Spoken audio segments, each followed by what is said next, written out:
Hello, everybody, because today is the day before Thanksgiving.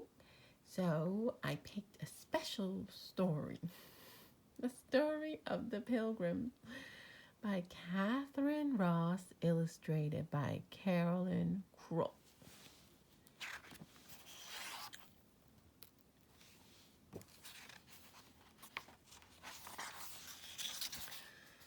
Once upon a time in the land of England, there lived a small group of people called Pilgrims. The Pilgrims were unhappy because the King of England would not let them worship God in their own way.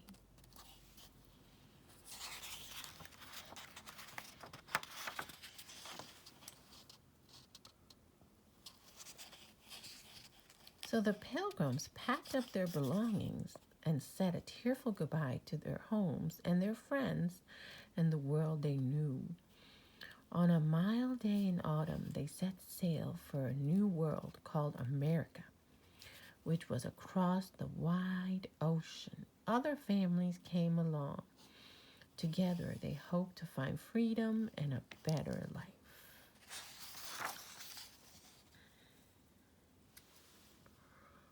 More than 100 people squeezed into a small wooden sailing ship called the Mayflower. 22 of the pilgrims were children. For their journey, they brought with them only the simplest foods, things like hard cheese, bread, dry beans, and salted meat.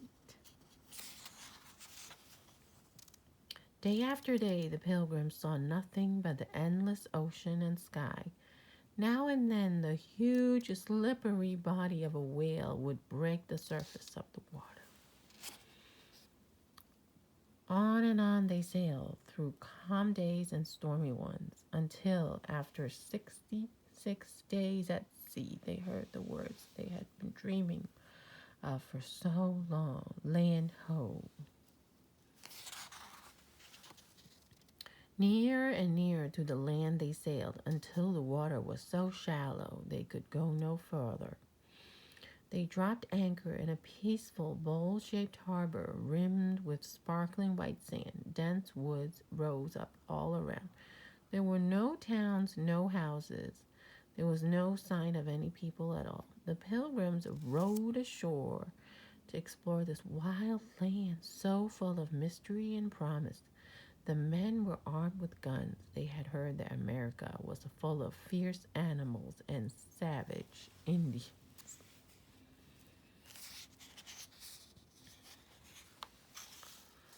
After many days of exploring up and down the coast, they found a deep harbor near good farmland. Here they would make their home. They called it Plymouth. While some stood guard against Indians, the others began to build houses.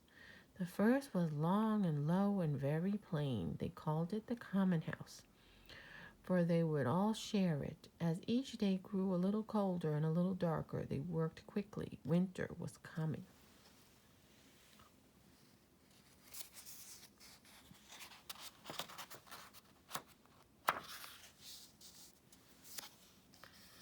And a terrible winter it was. There were dark days of bleak and bitter cold, far colder than any they had known back in England.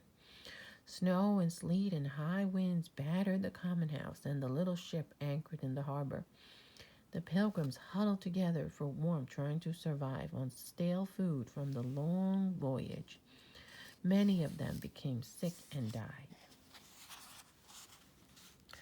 By the time spring came, there were only 50 pilgrims alive, and they were mostly children. What would they do if Indians attacked? Surely they would be too weak to fight back. Then one day an Indian did come. The pilgrims had never seen an Indian this close, and they were terrified. But this Indian had come in peace. His name was Samoset.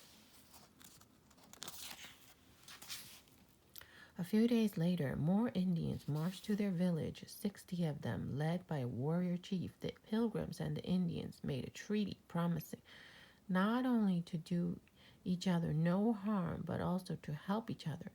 An Indian named Squanto turned out to be a special friend. He taught the pilgrims many things: where to find the best fish and how to stamp eels out of the mud at low tide, how to find their way safely through the dark forest, and where to find nuts and berries and wild herbs.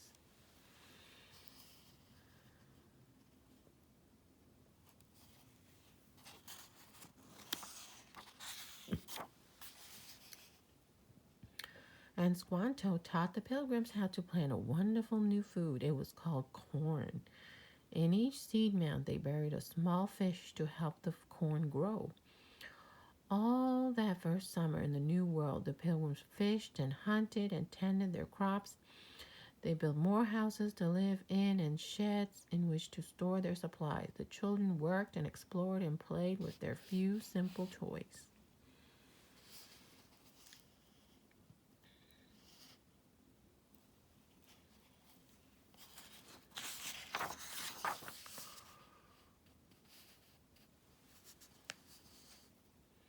When autumn came, the pilgrims rejoiced over the harvest: bright ears of corn and fat pumpkins, peas, beans, delicious squash, and green herbs. They felt so happy about their good fortune that they wanted to celebrate. They knew they could never have survived without the Indians, so the pilgrims invited the Indians to join them in a feast.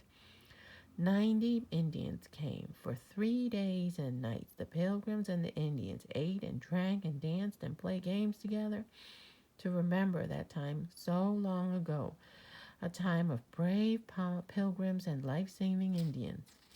We continue to celebrate the feast. We call it Thanksgiving. That's a beautiful story.